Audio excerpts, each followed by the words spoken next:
Hey everybody, and welcome to the PlantStock channel. If we haven't met yet, my name is Jesse, and on this channel we focus on plant-based companies and stocks. Just 2 days ago, I had a very interesting and great talk with the CEO of Boosh Foods. And if you're not familiar with Boosh Foods, it's a new plant-based company that just IPO'd. Now, obviously, if you're not familiar with the company, that is the first thing that we're going to actually talk about. What is Boosh Foods? In what kind of stores it's at, what they do, what kind of distribution, what's their business model. That's what we're going to talk about first. And then who is the CEO and the founder of the company? They recently IPO'd, I think, back in the end of May. We're going to talk about why this might actually be a better opportunity for the average retail investor. And then we're going to talk about the market cap, the financials, the expansion into the US, and then also the great news that is soon going to be a OTC version, which means that everyone will be able to buy this stock. And then, is there any potential competition? They have some similarities with TTCF, but the difference is they're actually 100% plant-based, which TTCF is not. They do have some vegan options, but the whole company in itself isn't a total vegan company. But we'll also talk about if Boosh Foods actually has a moat, some kind of defense when it comes to competition.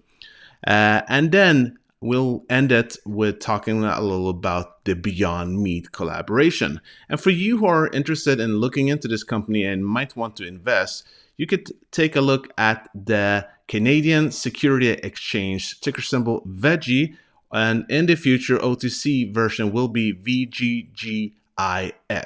And as always, folks, I would truly appreciate an early thumbs up since it does really help spread the video to a lot more people out there. And if you haven't subscribed to the channel yet and you are interested in plant-based companies like Boosh Foods, TTCF, the Very Good Food Company, or Beyond Meat, to name a few, make sure to subscribe and don't forget that bell button. Thank you, folks. I truly appreciate your help. I truly hope you'll get as much value from this interview as I did. So here we have Jim Pakulis, the CEO of Boosh Foods. Welcome to the channel. Thank you, Jesse, for having me. So this company just IPO'd, and a lot of my subscribers are interested to hear what kind of company is this and what kind of business model do you have? Yeah, absolutely. Let's talk about Boosh. Boosh Plant-Based Brands is the gateway to experiencing high-quality, non-GMO, gluten-free, 100% plant-based nutritional comfort food for the whole family. We currently offer 6 frozen meals, which are sold throughout all of Canada: coconut curry bowl, mac and cheese, bolognese, Mexican fiesta bowl, pot pie, and shepherd's pie. And as this morning announcement, we have announced when our production starts for our 3 refrigerated products, which is mushroom gravy, sloppy joe, and chili. And that'll start at the end of July. And then by the end of September, we hope to have shelf-stable foods in the grocery store. So in short, we want to be one of the disruptive leaders in the trillion-dollar transformation from animal-based protein to plant-based protein. Amazing. So you said like three new products just came out? Yeah, that's correct. So if you look at the grocery store, there's 4 quadrants, so to speak. You have the refrigerated, the frozen, the shelf-stable, and then the veggie produce. Yeah. So right now we're in the frozen, 6 beautiful meals in the frozen. We will be within the next 30 days in the refrigerated section. Production starts at the end of this month, and then by the fall we're going to have shelf-stable foods as well. So we want to be in 3 of the 4 quadrants of the grocery store. So when you're going through with your cart, in each of the 3 quadrants, you're dropping Boosh into the cart and going to the checkout. Oh, amazing. So, and what kind of distribution would you say that you have? How many stores are you at the moment? Sure. Let's start at the beginning chronologically. So Connie Marples, and we'll address Connie in just a minute. She's the founder of Boosh. She's done a tremendous job getting us into grocery stores. In fact, for the first 2 years, from 2018 to 2020, it was basically just Connie and our Canadian food broker got us into 125 to 150 stores. At the end of 2020, our food broker introduced us to Unify. Unify was then able to get us into another 250-ish type number of stores. So as we speak right now, we're in about 375 stores, of which 2/3 of those have come online just in the last 6 months. Whoa. That's amazing growth in such a short amount of time. Well, I mean that must actually kind of show how popular these products are actually getting and what kind of confidence the stores have in you. We hope so. We hope so. In conjunction to that, since our IPO, and we'll discuss that, we've been aggressively building out our professional sales department. So we now have 4 full-time sales professionals that are representing us throughout Canada. Look at the numbers: 15,000 grocery stores in Canada. 40 plus thousand grocery stores in the U.S., and we'll talk about that in a second. Yes. So we have a lot of runway to go. We haven't even hit a small percentage of the grocery stores that we could get into. So I think the momentum is on our side, the wind's on our back, and we have a tremendous opportunity ahead of us. Yeah, it's definitely the right time to actually IPO, considering the times we live in and the paradigm shift that we're entering now when it comes to eating more plant-based. And as we know that, I mean, when it comes to the overall meat industry, it's a $1.4 trillion industry. So just getting like not even 1% of that, just a few fractions of that, and you're good to go, basically. So that's right, Jesse. Yeah, and that's exactly right. And we've seen a lot of plant-based companies actually IPOing in the last year, and I think there's a reason for that. They've noticed that they want this change, and it has to do with the environment, it has to do with the health, and eventually, probably for a lot of people, it has to do with caring about the animals as well. So I think it's absolutely. Yep, you just hit on the 3 key elements, and it's mainly the Gen X, the millennials, the Gen Ys. They're the ones that are pushing this huge paradigm shift in how we eat, which is a wonderful thing. It's very righteous. As you just said, beautifully stated, it's the animal kingdom, it's the planet Earth, and it's our bodies. We want to eat healthier than perhaps 20, 30 years ago. And think about what took place up until the 50s and 60s, at least in North America. People were eating relatively healthy, farm to market. And then from the 70s until current, we had this onslaught of fast food restaurants that have dominated the landscape. Now I think people are taking a step back and really enjoying the fact that we can eat tremendously healthy, feel much better, and do such a great job for the earth and the animal kingdom. Definitely. And something that I often talk about when it comes to my subscribers is that it's really important for a company, the success of a company is basically if it's founder led or if it's a good CEO and the combination. So I thought it'd be interesting to know a little about your background and then your founder. Yeah, absolutely. I'll have you share my background. I've been in the C-suite for young emerging companies for over a decade. In fact, I was the first one that recognized the cannabis space was going to grow. I didn't realize it would grow that big, but back in 2010, I did a reverse merger and actually had taken Weedmaps public as the CEO. The ticker back then was LLUX, and then we converted the name into General Cannabis once we were publicly traded. Why is that important? One, I was able to recognize a paradigm shift in the cannabis space. I was fortunate enough. Number two, we were able to take the stock from about 28 cents to north of $4. Whoa. And revenues when I first started was zero at Weedmaps, literally zero. And what we were able to do with this really wonderful team over the course of roughly 24 months was double revenue almost every single month, from 210 through 212. So I have significant experience, one in the C-suite, and also having been CEO of president of numerous other small publicly traded companies. But when it comes to just this transformation in the marketplace, I've been able to be part of that in the past. I see the plant-based food industry dwarfing the cannabis industry. Yeah. I think this is significantly larger than the cannabis space. Now, that's me. I've had tremendous experience with successes as CEO of taking young companies through the IPO stage and bringing them out into what I like to say open waters. Far more importantly is Connie Marples. She is the founder of Boosh. Connie has a history in the food industry. In fact, in 2003, she had opened one of the first wine bar restaurants in Vancouver. And within 2 years, she was on the coveted Condé Nast list of best new restaurants in the world. Fast forward in 2018, Connie began selling her plant-based entrees to the local Vancouver grocery outlets through the Booshmobile, her Booshmobile. It started growing, one store at a time. And she recognizes the importance of creating the plant-based, nutritional, balanced, family-oriented meals as an Yeah. alternative to the plant protein. Because of that, she ended up in the last year and a half, winning numerous awards: Local Innovation Award, finalist for Product of the Year Award, Rising Star Award from BC Food and Beverage. So she has tremendous experience, which is it makes Boosh, I think, just an outstanding opportunity for investor, because we have food experience, deep knowledge of the food world, and we have a Pubco experience through me and through Ali Samai, whose press release we came out with about Yes. a week ago. He has 25 years of natural food experience and tremendous successes. So we have an excellent team, Jesse. Wow.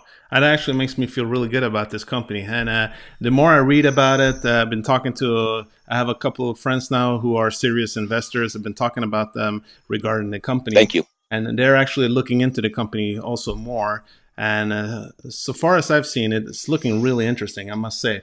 Thank you. And it's interesting and good that you have the founder who's still part of the vision. And I heard that she's putting between 8 to 12 hours a day still, right? 100%. In fact, her and her husband, which are the founders of Boosh, they have a 28% stake in the company. And we also tied in milestones for the next 3 years for Connie.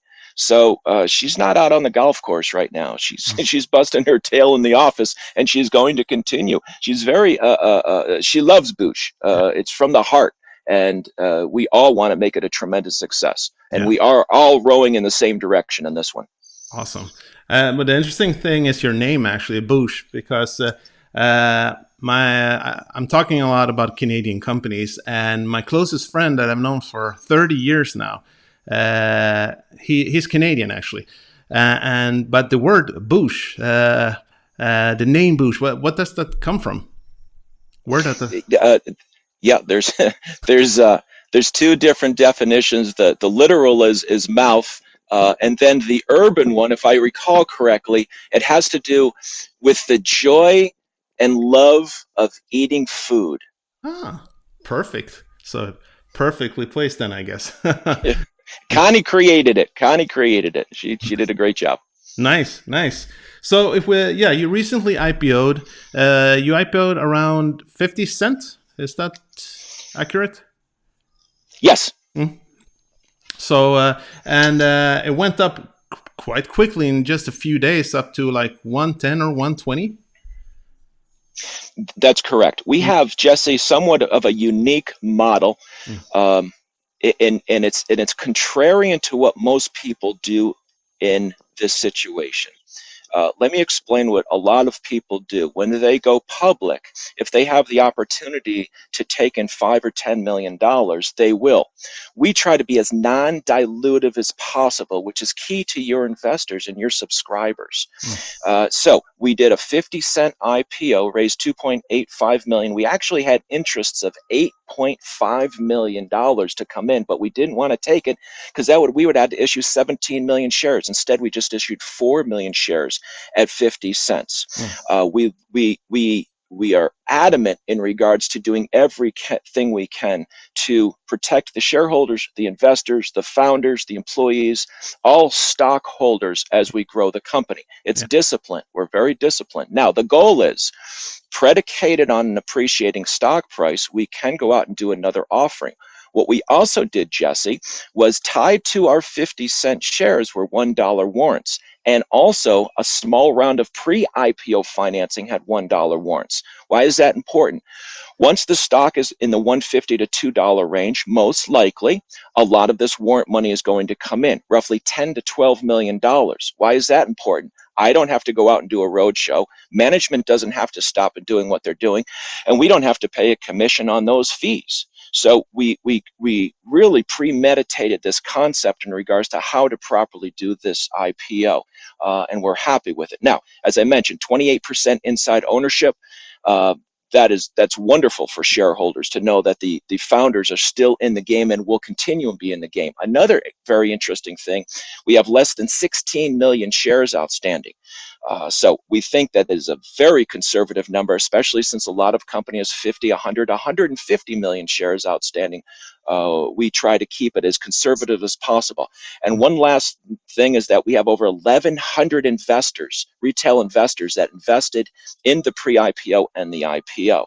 So we love having as much investor activity as possible. Our goal is to get to 5,000 investors in the next year to year and a half. Yeah. We also don't have any restrictions on our shares. We do have some escrow. The founders have escrow over 3 years. They can bleed out, but we have no restrictions. And you know how important that is. A lot of companies will go public and have a 4-month restriction. Well, the stock goes from whatever the IPO price was and goes up a multiple of 5 or 10. But then as that date gets closer, you start seeing a contraction of that share price, a decrease of that share price, because everyone's concerned about that cliff. We have no cliffs. So again, we try to be as non-dilutive as possible when we structure this transaction. And so far, so good. It's working out nicely. Well, I love that because it actually gives me a more of a democratic perspective of the way people could invest in you early on, because that's been one of the issues, with Wall Street and NASDAQ and New York overall, that when you have these bigger IPOs, people, the millionaires and the billionaires, they go in and investing. It's like Oatly. Oatly just IPO'd, right? I think it was right in May. And then they were saying it's going to IPO around $15 to $17, and it's going to open up at $17. But I warned my subscribers, no, that's for the rich people. And when it opened up, the second it opened up, I was looking at my brokerage like this, waiting for it. It was directly at $22. So they could have just sold it. I remember. Yep. Yeah. So that's the problem with a lot of IPOs today, that it's not very just for the ordinary retail investor. So I'm happy to hear about this. That's really good. So, do you have what kind of market cap do you have at the moment? Roughly between 18 to 20 million. If you compare us to our peers, we're looking at a significant discount to our peers. Another thing that an investor, one of your subscribers, should look at long and hard is to say, well, okay, is this undervalued? Is this going to appreciate? Is the market cap going to go up? So the nearest one closest to us is 80 million. One thing I will say about the market cap, and I don't hear a lot of people talking about it, is the intrinsic value that's part of the calculation of a market cap. And we could get into a deep philosophical discussion on cash flow, discounts, etc. But from a standpoint of tying in the experience of management into the company that we've already addressed, I think that's a major component when figuring out what is the value of this company. Yeah. Now compare us between Connie and I, 30 plus years, Ali 50 plus years, either in the pubco market or the food market, compared to perhaps some of our competitors that don't have anywhere remotely near that number of experienced years, and their market cap is much higher. So I think we have a huge runway. Yeah, I was going to say that, talk about that, because when it comes to a lot of these plant-based companies, for sure, when I heard about your experience and Connie's, then I thought, wow, that's actually way more. Doesn't necessarily mean that other companies are going to do worse, but I think it is what I want to see in a company, that you feel secure, that it's not someone who's only gotten into the business for 4 or 5 years or something like that. So I like that. Yeah. I like that.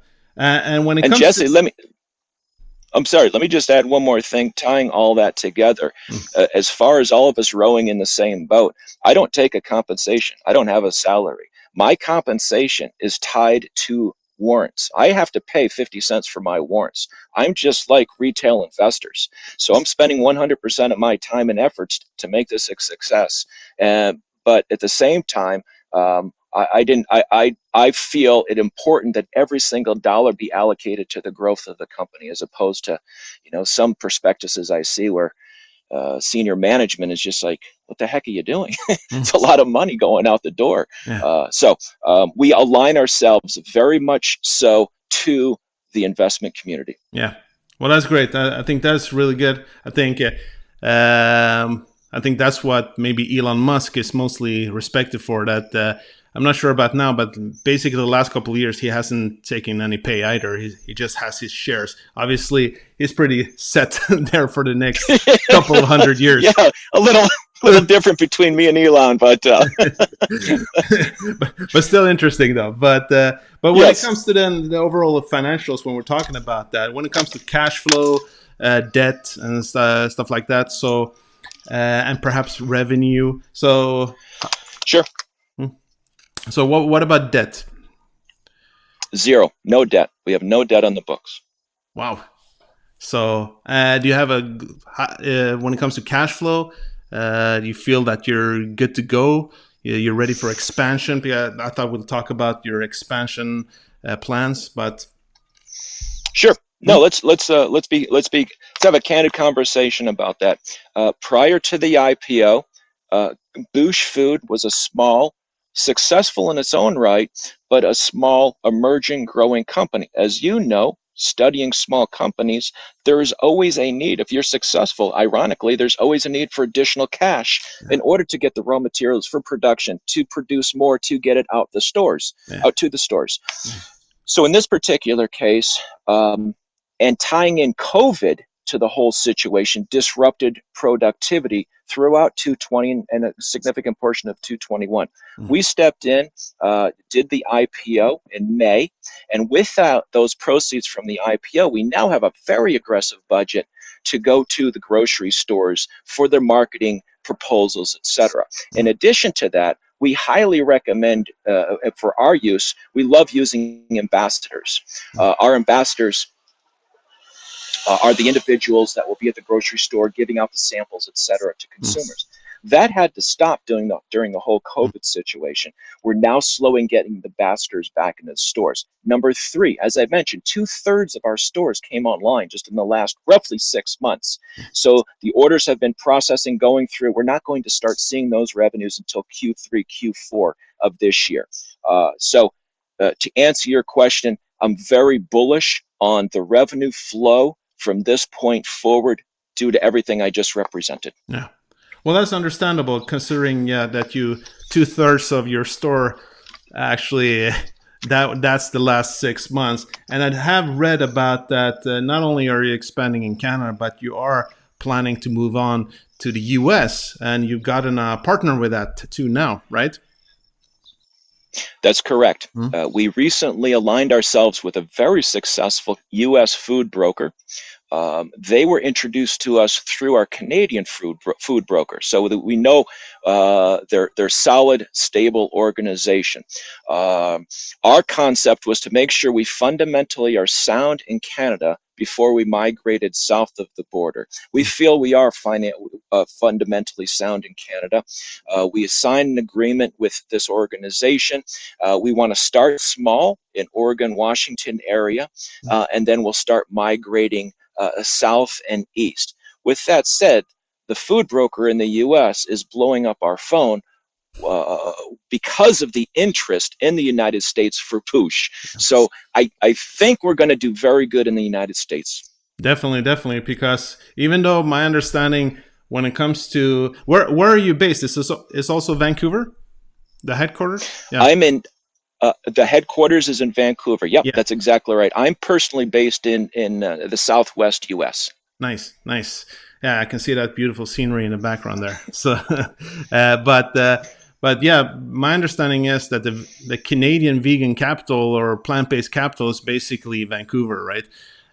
So yeah, coming out a lot of companies there recently, and obviously Canada is a big market, but it's nothing compared to the US. Obviously, with it's basically 10 times the population, and if we're thinking about eventually California, which plant-based eating is immense, right? And not sure if you would move into the Eastern Coast in New York. My understanding, New York is basically the vegan capital of the world. So it seems that moving in there, because it's Thrive we're talking about, right? Correct. That's correct. Yep. And they have about the collaboration with 40,000 stores, which would obviously doesn't mean that you'll get 40,000 stores, but there's a lot of ample room to grow there, right? Yes, there's a tremendous amount of leverage that Thrive provides us. My concern is, and I've seen it before with small companies, they take more of a buckshot approach and they fail in each of their executions because they try to do everything at once. I want us to be very fundamentally sound, procedurally correct. I don't care if it takes a little longer. I don't want us tripping going out the front door. And so, as I referenced, Thrive would love us to be, if it was Thrive, it was way, we'd be in Costco tomorrow. But we have to walk. We have to make sure we do everything properly, because you have one shot. It's your reputation, and that's it. You don't get a second shot at these things. Exactly. But another good news also when it comes to the company and for potential investors, not only in Canada then, is that, because I've noticed it can be hard for, I don't know why, it seems easier for us in Sweden to invest in Canadian companies, but it seems to, with a lot of brokerage, with a lot of brokers in the US, they don't seem to be able in a good way to invest in Canadian companies. But if you have a OTC version, and that's something that's recently happened, that you're going to have an over-the-counter, right? Maybe I should just state also that your ordinary ticker symbol is VEGI, right? VEGI. And then the OTC version is going to be, I'll let you say that. VGGIF. Right, VGGIF. So let me expand on that. In order to go ahead and get listed on the OTC, you have to do a variety of different things. First of all, you have to get onto the OTC Pink, which is a requirement, and then you file an application to get on the QB or the QX, which are the two highest levels of the 5-tier OTC system. You also have to get FINRA approval, which, as our press release announced, we do have FINRA approval, and we have applied for our QB. We also want DTC eligibility, which makes it extremely easy. What you just referenced, Jesse, extremely easy for over-the-counter retail buyers to acquire or sell shares on the OTC. Everything is pending right now as far as the OTC QB and the DTC eligibility, but we have applied for both, and we're on standby waiting to hear what our marching orders are. Yeah, that to me actually seems like that could be somewhat of a game changer now in the beginning, because I've noticed that with a lot of these smaller Canadian companies that I noticed with my channel too, that people seem to care more about the OTC ticker symbol than anything else, that they're more, and that's because obviously you open up for a larger market of investors. So I think you're absolutely right. You're absolutely right. Yep, we've seen the same thing, Jesse. Nice. All right. So if we go in and talking about then maybe the potential competition, as we've spoken about now, there's a lot of plant-based companies coming out there. And one of the bigger ones, maybe one of the more popular ones when it comes to retail investors anyways, maybe not that much when it comes to Wall Street at the moment, that will probably change. But one of them is the Tattoo Chef. And I would say to some extent there's similarities there, right?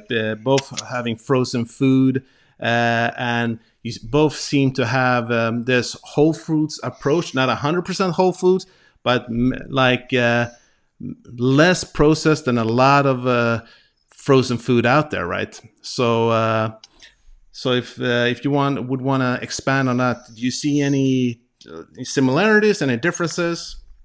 Yeah, sure. Let's look at the big picture. You had referenced earlier $1.4 trillion. That was actually from a Bloomberg article. By 2050, we'll see about a $1.4 trillion shift from the animal-based protein to the plant-based protein. Yeah. I believe one of the largest transformations in any industry within the last century. I think it's not going to be a sum-zero game. A sum-zero game is one person has to lose equivalent to the amount the one person gains. Yeah. I see there's tremendous amount of opportunity for everybody for the next 3 to 5 years. I see it as a win-win for qualified companies. Qualified companies are, like us, 100% plant-based, non-GMO, gluten-free. Yeah. And let's look at other industries as an example. Coke and Pepsi, they're sharing shelf space. Yeah. Gatorade, Powerade, Kraft and Nestle in the feetwear, Nike, Adidas. So as long as you're producing a quality product, then I think we're going to be fine. Now, we haven't discussed the niche yet, but I want Boosh to go and expand on niche markets within the plant-based sector. I want people to go, my goodness, I didn't even think of that in the grocery store could be plant-based. Right. And as an example, and again, this differentiates us from our competition that you're referencing. As an example, we just acquired Salt Spring Harvest. That was a very unique transaction that we did. Zoe, the founder of Salt Spring, created a unique line of plant-based pâtés and spreadables. So instead of using nuts and dairy products, she created a recipe using organic sunflower seeds and root vegetables. Incredibly tasty and unique. So to conclude, what the moat or what differentiates us is going to be unique, high quality entrees. We're not going to be that plant burger. We're not going to be the chicken burger, but we'll be the entree that substitute that, or just as importantly, we'll be the appetizer or the plant-based side dish that people will think, wow, what a great idea. That's where I see the direction for Boosh and how we're going to differentiate ourselves as we move forward. Exactly. And as I've always told a lot of my subscribers, there's ample room for growth because this paradigm shift, this new plant-based sector is really new, right? Basically, especially in the IPO space and the stock, I mean, it was Beyond Meat who was, the industry leader that started this in 2019. So there's ample room for growth. So I'm not worried about that either. So, and like you said, the space is enormous. And I think you were basically saying what I've been saying since my first video, that, the last couple of years, everyone talks about the EV sector, Tesla, NIO, Lucid Airs, and all this as being so huge for the planet. But as we know, there's nothing bigger for sustainability than what you put on your plate, right? Which means... Absolutely. I mean, everyone doesn't necessarily have to drive. It's not a necessity of life and death for most people anyways. But when everyone eats 3 to 5 times a day, so for me, this is a obvious, much more important thing for the future. You and I are in exact sync. I couldn't agree more, which is why I'm dedicating my time and energy to this sector. I just love it. I think it's fantastic. Yeah, definitely. So yeah, basically, I think you've talked about that. I was going to talk if you have some form of moat. But I think you basically talked about that, what differentiates you. And Jesse, let me just add one thing. You had brought up Beyond Meat. We have a beautiful alliance with Beyond Meat. Connie was able to establish a relationship with them, I think roughly in 2019. Once I got involved and I heard about it, I immediately flew up, met our rep up in Oakland, had a great dinner. He's a super, super nice guy. In fact, he was employee number 12 for the company. So he got in very early with Beyond Meat. Nice. But our alliance is beautiful, and we use it in our Bolognese bowl and our shepherd's pie. We'll probably be using Beyond Meat crumble and some new products that we have in the kitchen right now that we're working on behind the scenes. So in short, we love our relationship with Beyond Meat. Yeah, I think I must say, when I made my first video about you, a couple of months ago, I mentioned that I think that could actually be a really good advantage in the long run, because however popular other plant-based companies seems to be to some subscribers, to some people right now, Beyond Meat is still the industry leader. Having that, yes, sir, on your box is saying something, right? So absolutely, well-known. So yeah, it's the most well-known brand. It's all about branding, right? So it is. And that was actually one of the questions from my subscribers, from mine and my subscribers. So and another one was, I guess that's kind of hard to answer, but what kind of sell-through would you see with your SKUs in the different stores? And, it's a great question. We monitor sell-through very carefully, and I can report as the last 45 to 60 days preliminary data is showing us strong uptick in our sell-through. Knock on wood, thank goodness. But again, let's take a step back. Not to sound repetitive, but there was the challenges with COVID, a minimal budget as far as getting the products, disruption in the production lines. All of these things have been cleared out. So my gut feeling, and now that we have starting to see ambassadors back, now that we have a really strong sales team that's out going to the grocery stores, making sure that doing the best they can to make sure that the stores are properly stocked. I think we're going to see, we've addressed the issue, and we're going to see an increase in the sell-through as we continue through 2021 and 2022. Definitely, definitely. And then you basically answered the question before too. Another subscriber asked, what about expansion to other countries? And it's like you said, you want to focus now on what you got right now. But just for fun, is that an idea? Because here in Europe, we talked about that often also on the channel. I would say that both veganism and the plant-based movement is probably larger here than in North America. We have a long culture of companies here. Usually Berlin and Germany is really huge, and when it comes to UK, really huge here.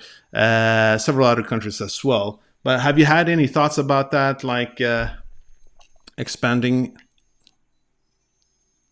Yeah, matter of fact, one of the first phone calls we had was to our Canadian broker. Canadian broker hooked us up to a European food broker. Spent about 20 minutes on the phone and hung up, and I said, we'll probably never be in Europe. The reason is that the competition is fierce. As you just referenced, it's been around quite a long time. The margins are very slim. I would just hate to put ourselves into a situation where we're just a commodity as opposed to a unique product where we can charge a little more in Canada and the US. I'm scared about Europe. I'm scared that we would actually hurt the company if we went to Europe. I could be wrong, and you could educate me more on that. No worries. But from my preliminary understanding, I like your honesty about that. And who knows, if we keep in contact in the future, in a few years from now, maybe I'll try to get you in here in one way or another. I mean, we're probably a couple of years from that anyhow, right? And we'll see what will happen. And it's all, like we know, it's all about branding anyhow. But you're right. I mean, when it comes to Europe, the competition here is quite hard because it's been, we have proper companies that existed here for a very, very long time. So, so I think it's a good thing to be aware of. Definitely. I agree. When it comes to manufacturing capacity, my understanding is that you recently also acquired a new facility. No, we have not acquired a new facility. We are currently working with a state-of-the-art facility in the greater Vancouver area. Okay. Let's talk about capacity, because that's a great question. Yeah. Currently, they're at about 35% capacity, relatively new facility. They have given us authorization to have the exclusivity on the balance of the 65%. What does that mean? It means top line, we can do roughly $10 million of revenue at that facility. That's a nice start. Yeah. In conjunction to that, because I live in Southwest U.S., I've been looking at facilities throughout the Vegas area because I think Vegas would be a great jumping off point. Whether we go ahead and acquire or lease and work with a co-packer, I think Vegas, and here's why. Vegas is roughly 10 hours from huge metropolitan areas: San Francisco, Los Angeles, San Diego, Phoenix, and of course Vegas itself. So it's a great jumping off point. There's a ton of space up here. So I like the Vegas area for a distribution hub as we go ahead and migrate into the United States. Right. Am I opposed to buying? Absolutely not. I'd love to buy. If the price is right and fits our model, I'd love to buy one or more. Nice. Well, that's good to know. Yeah. Before we end this, is there a last thing you would want to tell the viewers? We are emphasizing SKU velocity. SKU velocity gets back to the sales flow, gets back to revenues, gets back to the cash flow, gets back to increasing our revenues. We're focused like a laser beam on that. And I will end with this. If any viewers have a question or would like direct contact, please, booshfood.com. booshfood.com. And as you mentioned, Jesse, we're trading on the CSE under the ticker VEGI, VEGI. OTC pink right now, VGGIF, with our application in for the DTC eligibility and the QD. Right. Super. I actually forgot to ask also that you've mentioned it already, but do you have any future SKUs that you have in your, waiting to actually release maybe, or an ideas in the next half year to year or something like that? Yeah, Connie, incredibly creative, along with our consultant chefs, along with our scientists. I'd say we have roughly 12 items in queue right now, not to represent that they're all coming out, but we're going through a variety of testing. So let's just recap. 6 current frozen, 3 refrigerated at the end of July. Production starts. Fall will be at least 1 shelf-stable product. But we certainly have a bucket of different concepts at various stages on the assembly line process as we move to. And I can almost guarantee this ain't the end of it. We will be continuing and growing our brand to have a beautiful, huge Boosh portfolio of 100% plant-based, non-GMO, gluten-free, family-oriented products. Amazing, amazing. Well, Jim, this was a great talk. It was nice connecting with you guys, and hopefully we can do this a little further ahead when the company has had a chance to grow a little more. So it'll be nice to connect. I'd love to. Definitely, definitely. Well, thanks, man. Talk to you soon, then. Thank you. Thanks, Jesse. Thank you very much. I appreciate your time. Really appreciate it. Thank you.